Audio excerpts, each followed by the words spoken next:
Muchas gracias a todos los panelistas por sus presentaciones y bueno, nos queda un espacio para poder debatir.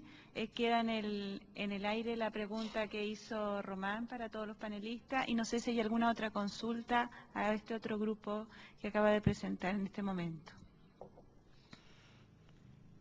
¿Sí? Por favor. Sí, primero, para Venezuela tengo dos preguntas. Una específicamente con el tema de las políticas para reducir la informalidad, que si bien dijiste que quizás los datos no eran del todo confiables, me parece que igual algo reflejan y que efectivamente tiene que haber habido una reducción de la informalidad y bueno, quizás bien cuáles fueron esas políticas para reducir la informalidad. Después específicamente con el tema de cobertura de salud, ¿cuál es el porcentaje de la población que está cubierto en realidad por todos los prestadores? Porque muchas veces me parece que se habla cuando hay servicios públicos que eso no significa cobertura, pero en realidad es cobertura de salud, por más mal o bien que pueda funcionar, en realidad también se está cubriendo a la población con eso, entonces creo que presentan una gran oferta pública, y cuál es ese porcentaje en realidad que se está cubriendo, porque creo que además un 6% gastado en salud del PBI, no sé si nos está diciendo que es mal o bien, quizás sea más eficiente la forma de gastar esos recursos y no necesariamente el tener un gasto per cápita más bajo implica que algo esté mal, o sea, no, es un poco. Y después Argentina particularmente, cómo funciona el servicio público de salud, ahí que quizás, ¿cómo fue?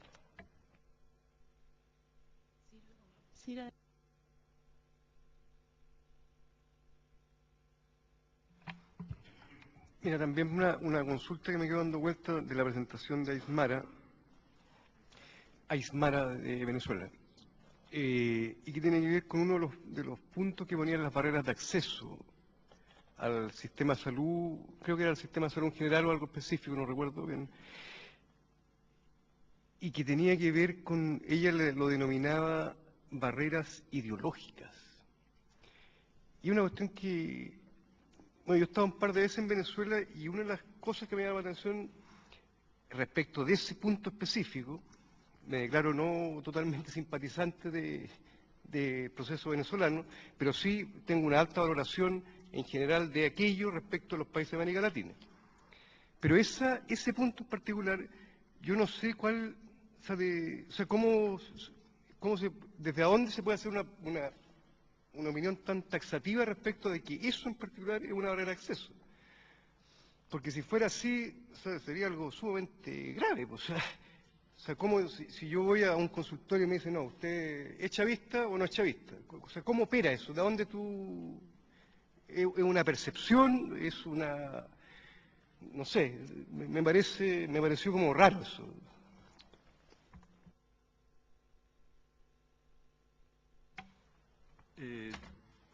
Es una pregunta también para Venezuela, para Aysmara. A mí me queda difícil comprender la situación de Venezuela porque no veo los datos claramente. Digamos, si yo viera los datos más claramente podría tener una mejor conclusión de qué es lo que está pasando en un país que está en convulsión, que hay que entender que es un escenario de polarización social y política profunda, tal vez de las más grandes de América Latina. Por tanto, en una situación de esa se hace más necesario y a veces de pronto es más difícil tener una información más clara. Yo no estoy pidiendo información objetiva. Cada persona tiene, e investigador, derecho a tener la posición que le dé la gana, digamos. Pero sí tiene que argumentar con datos suficientes el mensaje que quiere dejar. Y a mí me queda muy complicado entender con los datos presentados la situación real de Venezuela. Por ejemplo, en el caso nuestro colombiano, a lo mejor a nosotros nos faltó documentar mejor la relación entre crecimiento de la cobertura y barreras de acceso. Yo siento que debimos hacer una línea paralela al comportamiento del acceso, de la utilización de los servicios, digamos, cómo ha cambiado en la medida en que dimos datos transversales y los otros fueron, los de cobertura, fueron longitudinales. Debimos hacerlo también para tener una visión más clara de ese fenómeno. Es un llamado un poco a que el rigor lo necesitamos para poder juzgar de lo que está pasando realmente frente a situaciones que nos pueden decir, nos pueden dar pistas de qué hacer, ¿no es cierto? Por ejemplo, barrio adentro, ¿qué soy? Digamos, ¿cuáles son los datos de barrio adentro? Lo que yo conocí de barrio adentro fue un trabajo de Arachu Castro, que recuerdo que fue publicado por la Organización Panamericana de la Salud. Digamos, una especie de validación de una institución de los países de las Américas que hablaba maravillas de barrio adentro. Y yo encuentro un contradiscurso frente a barrio adentro, frente al significado de barrio adentro. Digamos, en un proceso como el venezolano, el problema no es que haya paralelismo, el problema es que es lo nuevo. Y si lo nuevo puede reemplazar a lo viejo. ¿Y por qué existe paralelismo? ¿Cuáles son las contradicciones que puede haber entre las fuerzas que se mueven en el viejo sistema y las fuerzas que se mueven en una propuesta novedosa, nueva, etcétera? Una afirmación como que los cubanos no saben de pronto entender la problemática de salud venezolana cuando uno conoce que Cuba tiene uno de los sistemas que es eficaz en responder así, con un enfoque bastante medicalizado, pero es eficaz en responder a problemas de salud. Y es eficaz porque pues lo están diciendo las estadísticas que son también validadas. Digamos, los indicadores de salud de Cuba son con mucho mejores que los indicadores de salud de Estados Unidos. Entonces, sopesar, poner en la balanza en un escenario de este tipo lo que pasa en Venezuela me parece muy importante, pero se requiere de datos bastante claros, digamos, más datos porque ello es necesario para comprender la compleja situación venezolana. No sé si hay alguna otra pregunta.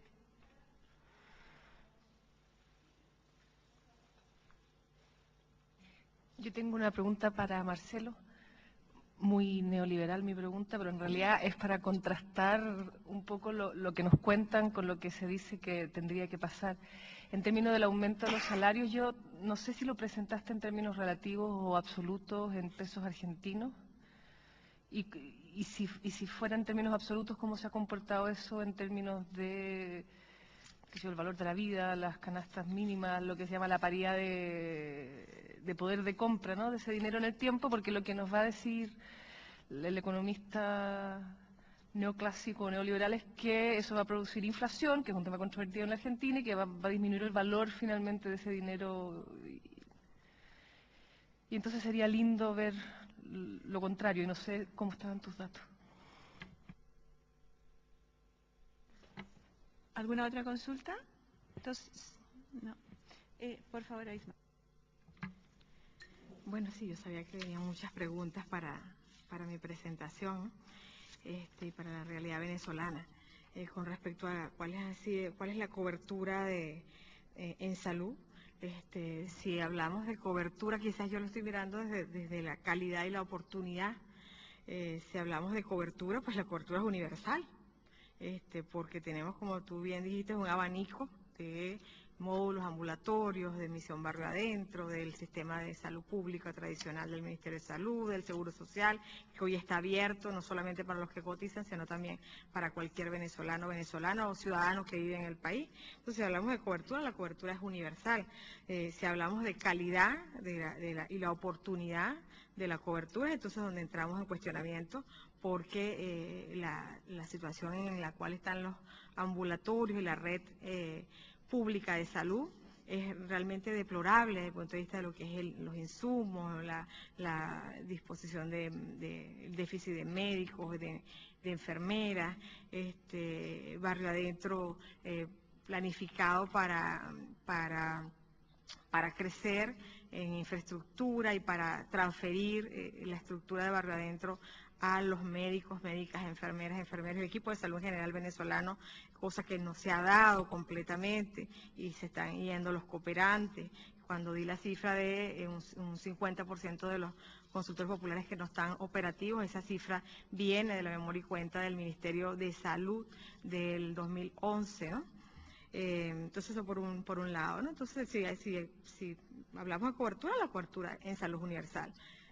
Sí, pero cuando no hay calidad, explica que entonces la gente hace el esfuerzo para ir al sector privado que está hipertrofiado en los últimos años y que en este momento, cuando históricamente la tasa de asistencia de la gente al sector privado era de 10%, en este momento estamos con cifras oficiales hablando de un 35% de gente que desde su capacidad de bolsillo acude a la atención privada porque la considera de mejor calidad y oportunidad que ofrece el sistema público con todas sus diferentes digamos ambulatorios y redes, establecimientos, ¿no? Con respecto a la pregunta que hace el amigo colombiano, con respecto a los datos que deberían sustentar este informe, el gran problema en Venezuela es que, por ejemplo, para todo lo que tiene que ver con la seguridad social que se está desarrollando en este momento a través de las misiones, los datos como son manejados de manera discrecional por las fundaciones, que son las que operativizan estas políticas sociales y que dependen de una comisión nombrada por la Presidencia de la República. Entonces tenemos datos que son contradictorios, entonces son unos datos los que da el Ministerio de Salud y otros datos que lleva la Fundación Misión Barrio Adentro, otros datos que lleva la Fundación Misión José Félix Rivas, la Fundación Sucre. Entonces no es fácil, uno se queda con las estadísticas nacionales, las estadísticas del Instituto Nacional de Estadística, valga la redundancia, porque son a las que tenemos disponibilidad, igualmente con los anuarios del Ministerio de Salud, que las publica en su portal web, con las cuales yo presento la morbilidad y la mortalidad en los últimos años, porque son las estadísticas que existen y que están disponibles para todos los usuarios. Yo estando dentro del sistema de salud, como médica, como sanitarista, pues no tengo acceso a todo lo que es la cobertura de barrio adentro, porque simplemente esas estadísticas no se publican al interior de Venezuela, no las conocemos, son manejadas por la misión cubana que está al frente de esa estructura paralela, ¿no? Un poco lo de la barrera ideológica. Para mí fue muy duro decidir si colocaba esto o no dentro del panorama, pero que frente a un sistema altamente polarizado como el que tenemos en este momento en el país, frente al hecho de que también se priorizaba por el consumo interno y por la creación de puestos de trabajo a través de las cooperativas y del financiamiento a microempresas. En los últimos años la polarización ha hecho que quienes tengan acceso a estos microcréditos para crear fuentes de empleo, pues son las personas afectas al proceso.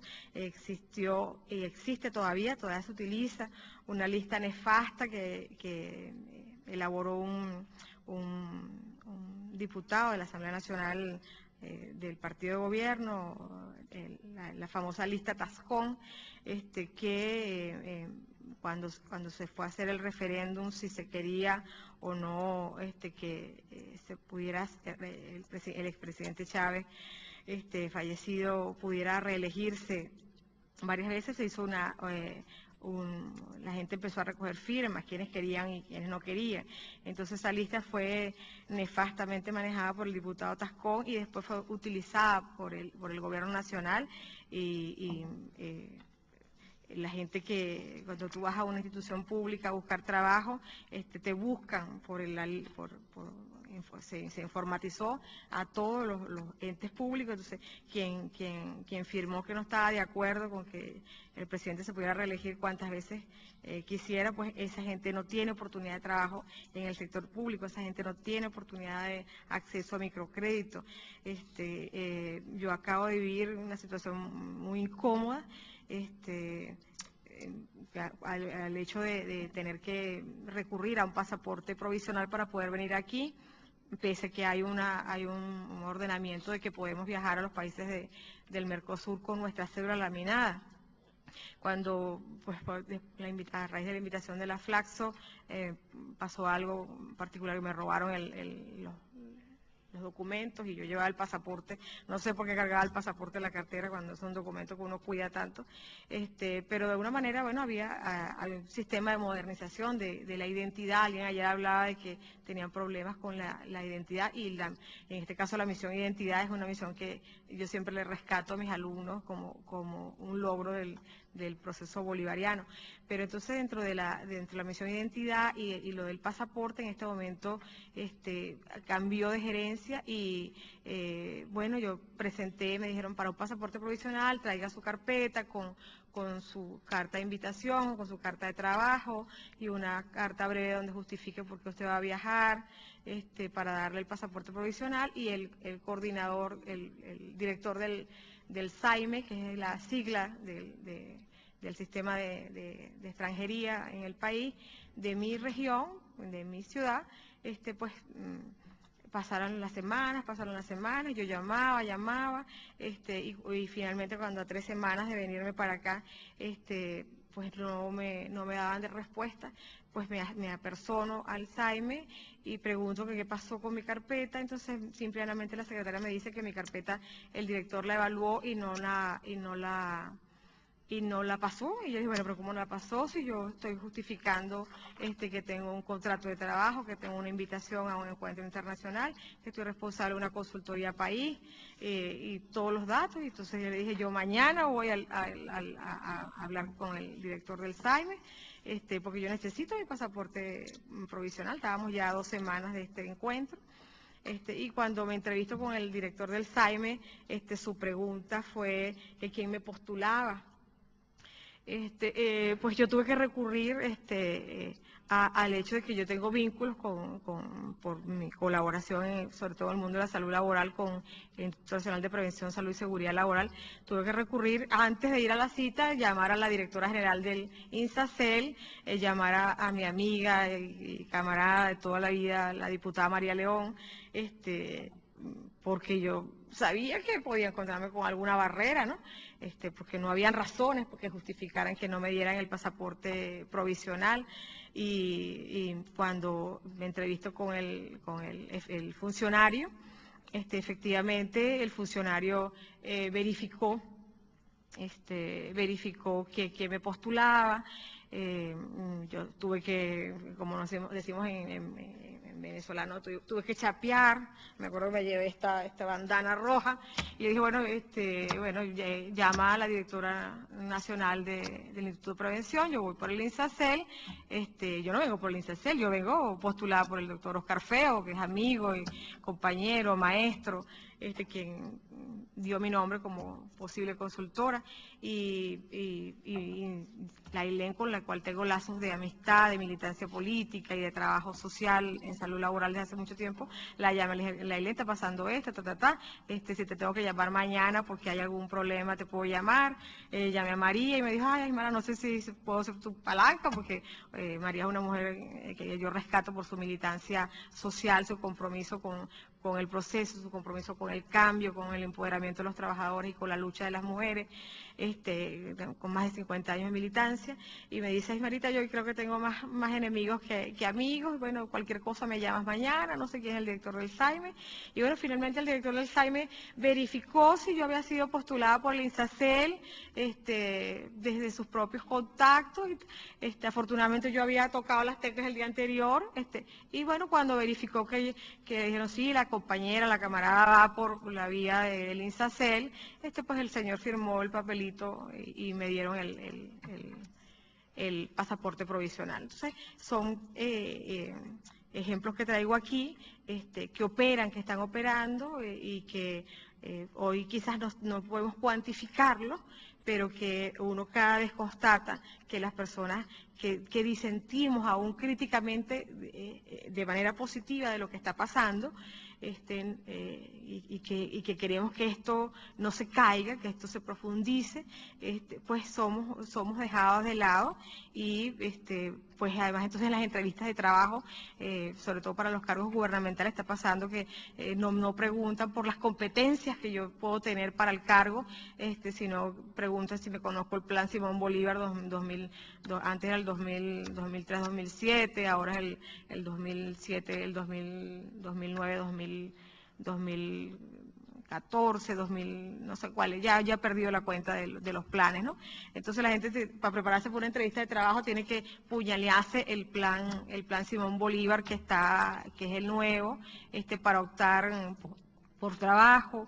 La compañera quizás es por vía empírica, por eso que no te lo puedo dar por datos oficiales, porque es por vía empírica de que estoy rodeada, es una trabajadora más, con familia, con estudiantes, con una red social, donde cada vez constato que se está, producto de la polarización política, está cada vez minimizándose las oportunidades de empleo al sector formal, en este caso estatal, a las personas que no están claramente cuadradas con el proyecto bolivariano.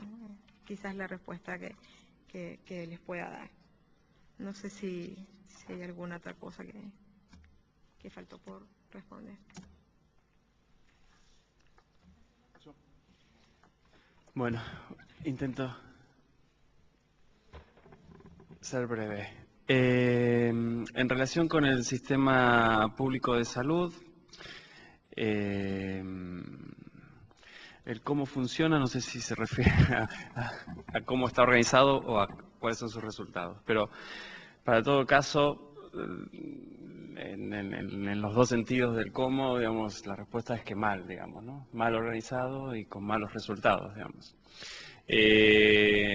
Bueno, yo no expliqué cómo está conformado, digamos, no me tengo ahora, digamos, pero el sistema público de salud, que es un sistema universal de salud, no es el único, pero es universal, cualquiera puede atenderse, como dije el otro día, el martes, cualquiera puede atenderse, pero nadie quiere ir a atenderse, digamos, ¿no?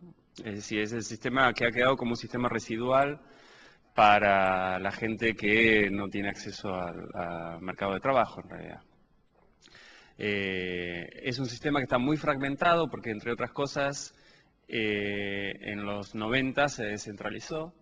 Por lo tanto, nosotros tenemos un Ministerio de Salud Nacional que no tiene injerencias sobre la forma de organizar las prestaciones asistenciales. Eso es potestad de lo que serían los estados, las provincias. Y a su vez, por lo tanto, digamos, hay una gran heterogeneidad en cuanto a los recursos que tiene cada una de esas provincias para disponer sistemas de atención. Por lo tanto, provincias pobres tienen sistemas pobres, provincias ricas tienen, creo que en otros países pasa algo similar. En estos momentos, la verdad es que durante estos últimos 10 años no se ha tocado absolutamente nada del sistema público. En lo que es el sistema de salud, la cobertura del sistema de salud no se ha tocado absolutamente nada, digamos, sigue tal como venía funcionando. Y lo cierto es que, digamos, lo que hace ha habido un intento por recomponer sobre todo los niveles salariales del personal del sistema de salud, que eso sí, ha existido. También lo planteé el martes pasado, digamos, hay problemas de subjetividad importante, en el sentido de compromiso de la gente con el sistema de salud pública, lo cual disminuye su efectividad. Prácticamente la atención se sostiene con los residentes en formación y categorías de enfermeras, enfermeros. Los médicos pasan por el sistema de salud muy corto, sí, digamos, dedicando poco tiempo, digamos, ¿no? Es decir, todos van al sistema privado a trabajar porque ahí es donde encuentran más dinero. Por lo tanto, digamos, hubo un intento por coordinar todo el sistema de atención pública a través del Ministerio de Salud, a través de un plan nacional federal, que no se lleva a la práctica. Lo que se hace, hay algunos programas nacionales, que es financiar ciertos programas, como puede ser el Remediar, como puede ser Médicos Comunitarios, es decir, que son programas nacionales, uno de distribución de medicamentos y el otro de formación de médicos para la atención primaria. Que se lo financia a nivel nacional, van a trabajar a las provincias deciden dónde ponen esos médicos y que, como la demanda, a pesar de que son médicos generalistas para la atención primaria, como la demanda la tienen en los hospitales, agarran esos médicos y los pasan a los hospitales, con lo cual, digamos, ni siquiera se logra coordinar un sistema de atención primaria para la salud. Por lo tanto, digamos, lo cierto es que hay pocas mediciones respecto a los efectos, digamos, ¿no?, de semejante desorganización.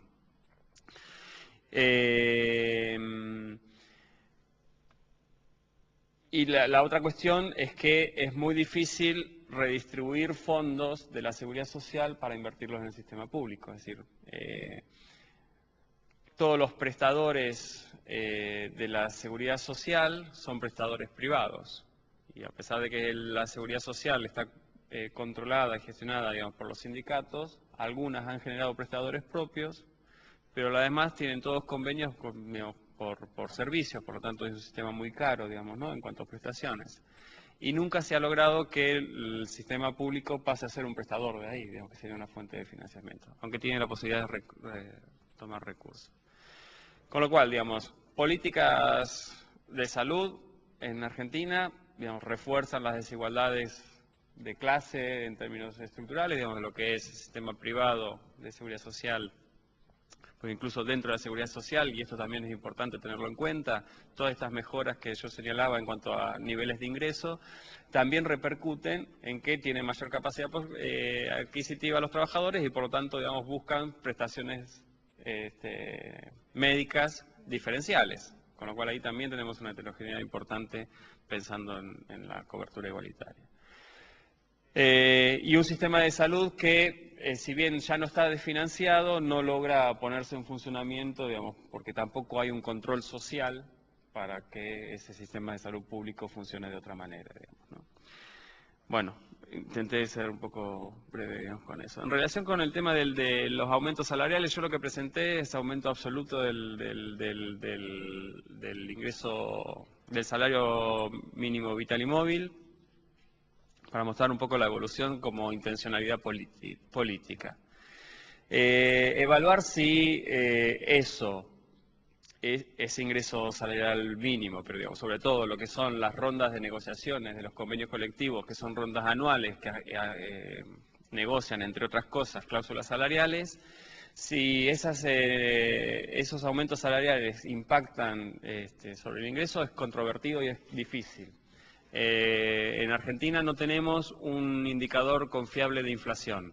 El Instituto Nacional de Estadísticas de Censo fue intervenido por parte del Estado y desde el 2006, si no recuerdo mal, 2007, cambiaron la metodología para medir la inflación y por lo tanto, digamos, no tenemos un índice de inflación, aunque parezca un poco loco, no tenemos. Para que se den una idea, las mediciones oficiales de la inflación están alrededor del 6%, más o menos, y algunas estimaciones privadas, que también son difíciles de evaluar en su rigurosidad, en general no son rigurosas, pero sí tenemos algunos sistemas, digamos, provinciales, que mantuvieron la metodología previa, están alrededor del 20% en términos de inflación, con lo cual, digamos, la brecha es enorme, digamos. Por lo tanto, evaluar el poder adquisitivo con la inflación oficial se hace difícil. Hay algunos cálculos que han hecho algunos estudios específicos para intentar eso, y lo que se puede ver es que efectivamente, digamos, en realidad los aumentos salariales anuales que se consiguen a través de las rondas de convenios colectivos, lo que hacen es estar apenas un punto por arriba de la tasa de inflación.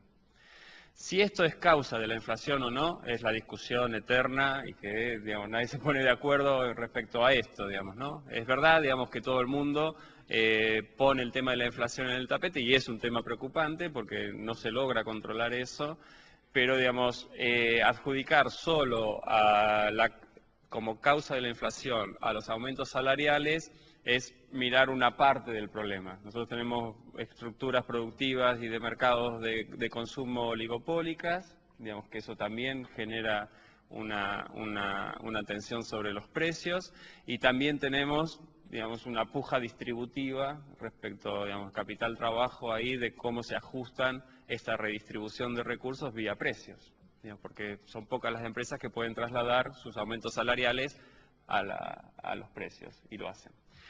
En ese sentido, la posición política es no preocuparse tanto por la inflación, sabiendo, digamos, que cualquier ajuste que pueda significar en términos de devaluación monetaria o en términos de restricción de la moneda circulante significa recesión. Y por lo tanto el objetivo no está en mantener el valor de la moneda tanto como el de priorizar el objetivo del empleo. Entonces ahí hay. Pero es cierto que en un contexto donde no pueden entrar tan fácilmente divisas y no se puede sostener, es decir, donde no tenemos capacidad de inversión para aumentar el crecimiento, el tema de inflación va a haber que asumirlo de alguna manera. Muchas gracias. Hay dos preguntas que están para todos los panelistas. Hay una que ya se la dijo Román antes del café, y hay otra que la han hecho las personas que están escuchando online. ¿Si quieres hacer la pregunta? Sí. Azucena Feregrino pregunta a todos los panelistas si pudieran profundizar en la forma en que han considerado a la informalidad y los indicadores que se han utilizado en sus investigaciones. Por ejemplo, sabemos que la informalidad está estrechamente relacionada con la falta de acceso a la seguridad social, pero ¿qué pasa con los otros derechos? ¿Se están tomando en cuenta la falta de otros derechos que se obtienen o en teoría deberían obtenerse a partir del acceso a un trabajo formal, y cómo intervienen en el bienestar de la persona? También me gustaría preguntarles, dice, la forma en que han tomado en cuenta la obtención y distribución de los ingresos en el trabajo informal, ya que en muchas ocasiones, para ser considerado dentro de la informalidad, un trabajo se requiere que no haya una distinción clara o específica en la distribución de los ingresos, es decir, que los recursos se utilicen de igual manera para la economía familiar que para llevar a cabo el trabajo realizado. Yo creo que le damos a cada panelista un momento para poder responder las dos preguntas en general. Entiendo. Muy corto. La que hizo Román. ¿Cuál era? Porque yo no Respecto, estaba tan sí, atento. no. Me acuerdo la de la financiación, pero Eso, como no era para exactamente. mí, no. Exactamente. Quiere la receta del principio, organización y financiamiento de la seguridad social de salud. A ver, no, yo quería, bueno, contesto primero Digo, nosotros en el informe lo que intentamos fue difícil, porque obviamente que nosotros no hicimos estudio de caso, no hicimos investigación con datos primarios, digamos, por lo tanto fue recolección de datos secundarios. Y en esa recopilación es verdad, digamos, que cada uno de los autores toma definiciones de informalidad distintas. Entonces, lo que sí traté, que no sé si lo logré, digamos, tendría que volver a leer todo, ¿no?, es tratar de usar el mismo concepto de informalidad. Incluso algunas cosas, digamos, las dejé afuera porque tomaban otros conceptos de informalidad. En general, por una cuestión de mayor información y porque evidentemente resulta más fácil medirlo, en realidad lo que nosotros estamos trabajando es concepto de trabajo no registrado, digamos, como informalidad. Digamos, el indicador es ese, es decir, el trabajo no registrado es no tener contrato, no tener beneficios de seguridad social, digamos, ¿no? Ese es el concepto que por lo menos con el cual hicimos el trabajo del estudio de caso.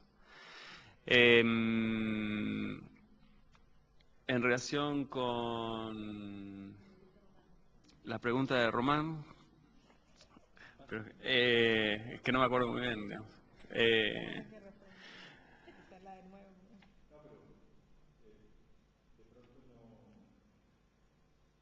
De pronto no aplica a Marcel porque la hice para, por ejemplo, yo creo que Rodrigo puede dar y Osvaldo. Sería interesante que ellos tomaran nota. Y excluyo a Uriel por razones concretas, pero me parece que Rodrigo Me parece que se pudiera hacer una discusión entre nosotros, digamos, Sí, ¿no es claro. cierto? Más que una pregunta que alguien tenga que responder, sino Sí, claro, porque concuerdo. hemos Sí. venido a ver qué pasa con la informalidad y acceso a los sistemas de salud. Entonces, como que pudiéramos hacer una reflexión, una discusión sobre qué podría ser una salida a lo que hemos visto, ¿no es cierto? Lo que hemos encontrado entre todos. No sé, Oriel, si eso está con posibilidades, tiene algún espacio concreto, más allá de lo que hicimos el martes y lo que estamos culminando hoy. No, yo creo que siempre es bienvenido al espacio. Tenemos un tema de horario y de un tema de lo que viene la segunda mesa en la tarde, ¿no? Pero, Sí. pero yo solamente quiero, o sea, yo creo o sea, a ver, yo creo que todos podemos tener algunas posiciones sobre lo que tú señalas, ¿no? Algunos principios generales que uno ha planteado o cree en ellos, ¿cierto? Desde lo que es el tema del acceso a salud universal, independiente o no de si tienes o no condición de trabajador, ¿no? Un tema más global. Lo que yo sí creo que igual en muchos de los escenarios de los estudios de caso estamos todavía en una situación de con toda la información recolectada hacer una reflexión más profunda e incluso hacer un tema comparado, ¿no? Yo creo que eso está pendiente y un poco fue mi inquietud el día que nos juntamos de pensar un poco en el cierre de los estudios de caso, en mirar la información comparada, el poder tratar de buscar un espacio y algunos cursos poder juntarnos, ¿no? Porque a mí me parece que hay algunas luces, pero también falta, como tú bien señalabas, cómo eso se respalda con respecto a algunos datos o lo que está pasando en cada uno de los países, porque me parece a mí de que uno puede plantear, por ejemplo, o sea, algo que discutimos también el martes, si necesariamente el mecanismo en el cual se accede a los temas de salud y seguridad social tenga su peso en relación al vínculo laboral y reivindicar el tema del derecho a la salud como un tema ciudadano. Si bien eso uno lo puede plantear como eso lo personaliza, ¿no? A veces los mecanismos en el cual se accede y se financian mucho los sistemas de seguridad social basan en forma importante en los aspectos contributivos, ¿no? Y reivindican eso en forma importante como algo que señalaba México, ¿no? Con respecto a lo que era la seguridad social, ¿no? En ese sentido, ¿cierto? A mí me parece que también hay un proceso de transición en cuáles son las condiciones de cada uno de los países en ese escenario, ¿no? Y por otro lado, ¿cierto? En términos reales, en ese curso a una búsqueda de acceso universal o de garantía como derecho ciudadano, ¿qué aspectos se pueden implementar o desarrollar propiamente tal para aquellos trabajadores que no están en esa condición y que si bien uno busca o tiene como meta la formalización, eso no ha ocurrido en la región y se mantiene cifras con altos niveles de informalidad y que no se ve factible que en los próximos años tampoco se modifiquen, ¿no? Entonces, creo que también ahí tenemos un segundo elemento. Ahora, tercer elemento es que obviamente que los sistemas de salud y la mejor cobertura de acceso no resuelven los temas de desigualdades de los trabajadores, cada uno, de los trabajadores formales o informales, sino que el eje está en temas como condiciones de empleo y el tema está en condiciones de trabajo. Y son temas complementarios, no son excluyentes, ¿no? Solo que dónde ponemos el lente de la discusión, ¿no? O sea, como primero. Pero desde mi perspectiva, o sea, o por lo menos de lo que nosotros hemos discutido en el equipo, a mí me parece que falta un proceso de análisis y de cantar toda la información. Hemos recolectado mucha información, todos, en cada uno de sus países, y yo me imagino, digamos, que al igual que nosotros, hay mucha información y necesita sistematizarla, ordenarla, darle una vuelta, ¿cierto? Y tratar de hacer algunas propuestas más concretas a partir, ¿cierto?, de ver incluso este tema comparado. Es un poco mi visión, ¿no? Ahora, uno puede tener algunas tendencias a plantear esto u otro, lo otro, pero a mí me parece que falta un proceso más analítico de todo lo que hemos levantado de información para hacer algunas propuestas más concretas. Esa es mi posición. Bueno, gracias, Omar, por la pregunta, sí, por pasar de Marcelo para mí, porque me gusta mucho pensar un poco también sobre eso. En primero, claro, no hay ninguna persona acá que pueda responder de forma tajativa cómo vamos de hacer las mudanzas, los cambios que necesitamos, ¿sí? Pero yo creo que algunas gestiones se quedan muy claro por el caso de Brasil, ¿sí? no basta la Constitución decir que, bueno, es un acceso universal, tienes tais y tais derechos. Muy bien, eso es una parte. ¿Sí?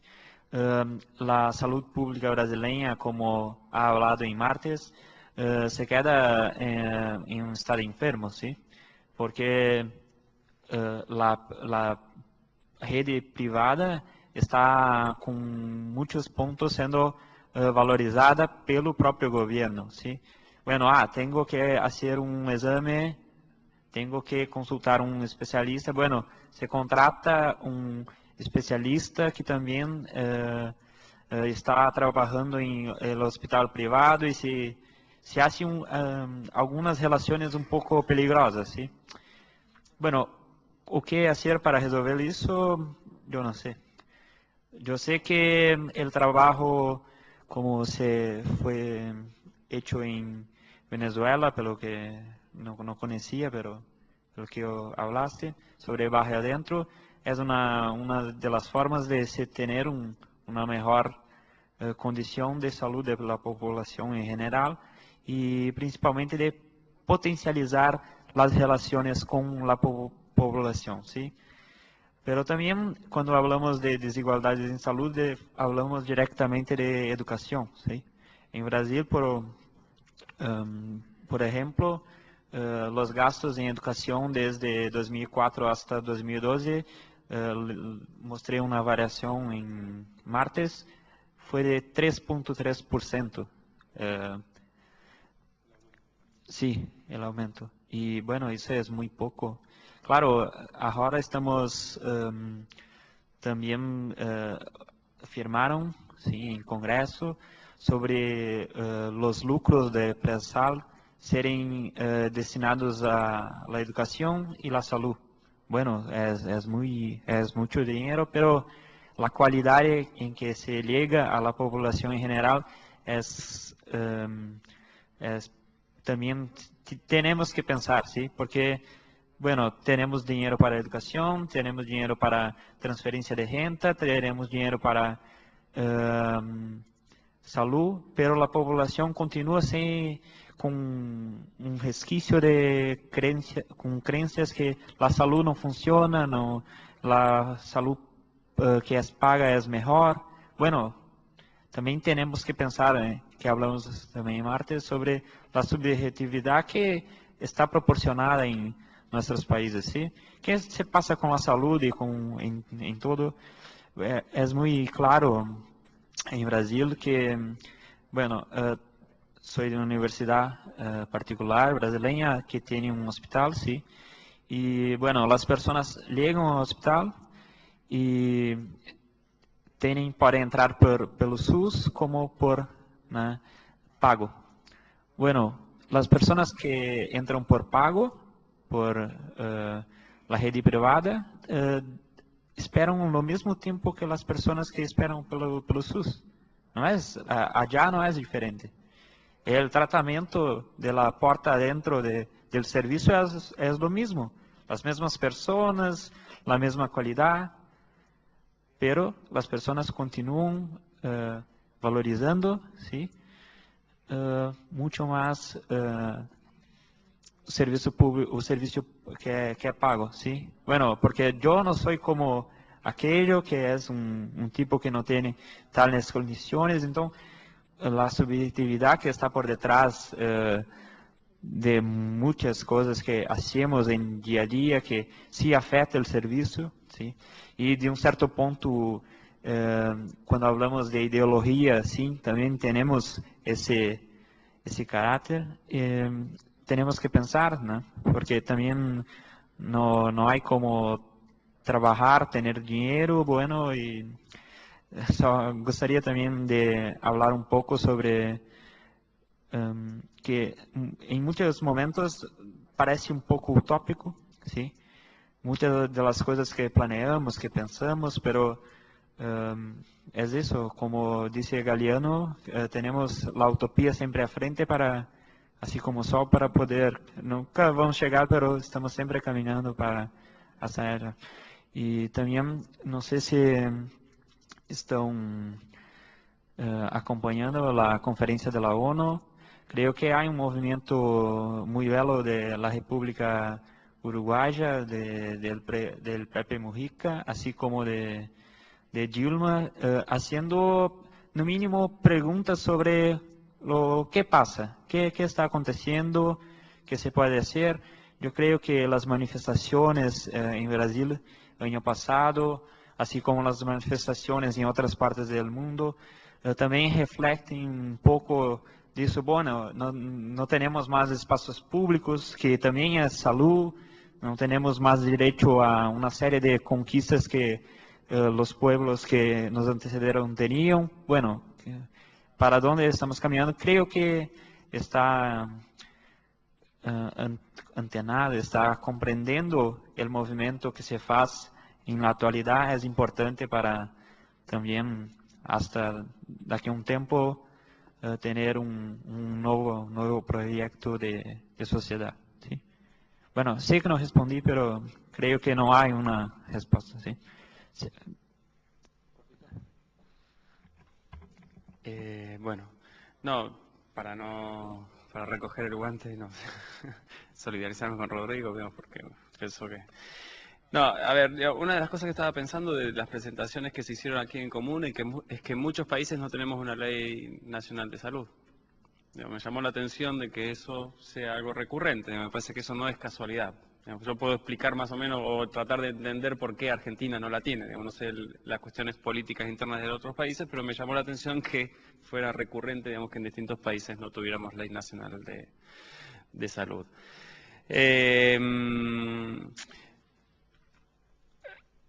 Yo, en relación, digamos, con lo que es el sistema de salud y la financiación, digamos, de los sistemas de salud,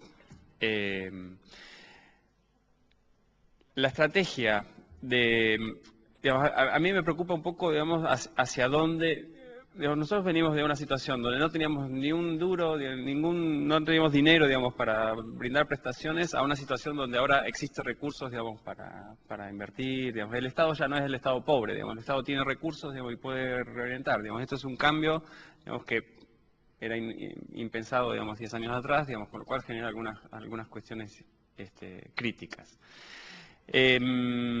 A mí me parece que la incorporación entendiendo y asumiendo, digamos, de que estamos hablando de salud desde el punto de vista de los determinantes sociales, digamos, yo también coincido, digamos, que aspectos como salud, como trabajo, educación, digamos, son tan importantes en términos de efectos, digamos, sobre calidad de vida y demás, como la misma forma de organizar el sistema asistencial.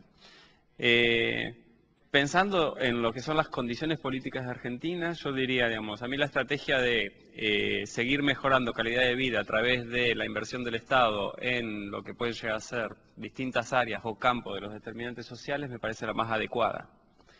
Yo no veo, digamos, la posibilidad de que exista una reforma sanitaria en Argentina en un contexto mundial, como decía Rodrigo, digamos, donde se está en distintas partes del mundo defendiendo lo poco que quedan de los sistemas únicos nacionales de salud, digamos, ¿no? Es una situación, desde el punto de vista político, difícil de sostener para generar un nuevo sistema de salud.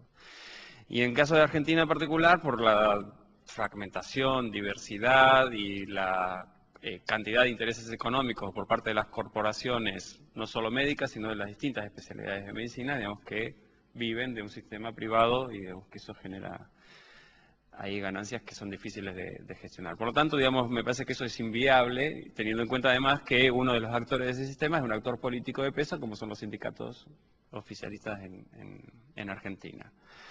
Por lo tanto, digamos, hay fuentes de financiamiento.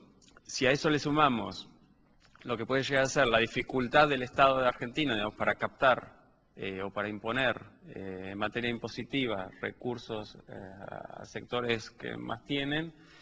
En el 2008 tuvimos un conflicto enorme en términos políticos por la simple decisión de querer aumentar una tasa de impuesto en las exportaciones. Digamos, eso no es fácil y no hay un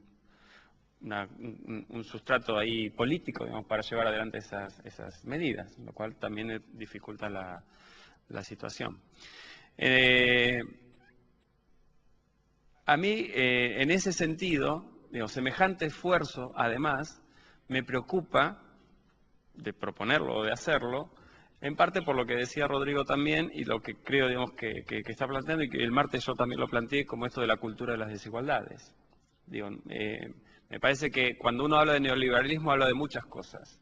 Y entre otras cosas habla de cómo se instala o cómo se legitiman desde el neoliberalismo las desigualdades sociales. Y a mí me parece que, digamos, que tanto los modelos de consumo que venimos incorporando, digamos, como otros elementos, ha hecho que derechos ciudadanos como el de la salud, o mejor dicho, como el de la atención a la salud, han sido incorporados a una lógica de consumismo que refuerza las desigualdades sociales y por lo tanto refuerza las relaciones de dominación, ya no digo entre capital y trabajo en los extremos, digo entre sectores medios. Yo por eso planteaba la dificultad que genera un crecimiento económico y un aumento de los ingresos en los trabajadores formales, porque vamos teniendo trabajadores asalariados con muy buenos sueldos, digamos, que van queriendo diversificar sus consumos, ¿no? Digamos, su educación o la educación de sus hijos y también su atención a la salud. Por lo tanto, digamos, esa segmentación de los mercados de trabajo que hemos visto en la flexibilidad laboral, digamos, ¿no? De los años 90, digamos, que se ha impuesto, tiene su correlato en una segmentación también de los consumos, de todo, digamos, ¿no? Y lo que entendemos nosotros que son derechos ciudadanos universales han pasado a ser comercializados también de esa manera segmentada. Por lo tanto, es muy difícil también, o por lo menos en mi opinión, digamos, ¿no? Sustentar una postura de, bueno, yo sé que los sistemas universales de salud son los más equitativos, ¿no? Digamos, los más eficientes, cuando sé que no tengo el consenso social para eso. En Argentina se siguen construyendo hospitales donde no hace falta, pero porque la gente los pide. Entonces, ahí me parece que hay una tarea, no sé si es de militante, de convencimiento, digamos, pero que hay que replantear ahí cuáles son los consensos sociales sobre los cuales queremos trabajar para tener determinadas prestaciones de salud. Y otra cosa distinta en cuanto a los horizontes. Y otra cosa distinta es las tácticas, digamos, para ir solucionando, digamos, algunos problemas para reequilibrar o para problemas de equidad, digamos, ¿no? No, decir eso.